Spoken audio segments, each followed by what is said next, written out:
Hi everyone, in front of me I've got HUAWEI Enjoy 60X, and let me share with you how to change video resolution on this device.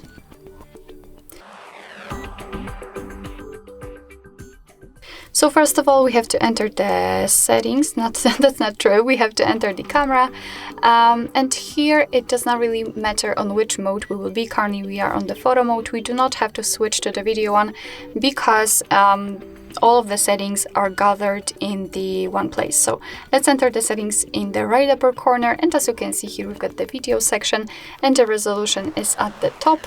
And after tapping on it, you can see that we've got three different options, both with 16:9 ratio. The only difference is in the p-value, 1080p or 720p, and we've got also the full screen option. So in order to change the resolution, we have to tap on the option. Let me pick full screen, and as you can see, it's immediately notified right here, which simply means that it has been applied and your device will right now record the videos in chosen resolution. Of course, it's up to you which option you want to. However, I highly recommend to use this one, as it is even recommended by the developer. Alright, so that'll be all. Thank you so much for watching. I hope that this video was helpful, and if it was, please hit the subscribe button and leave the thumbs up.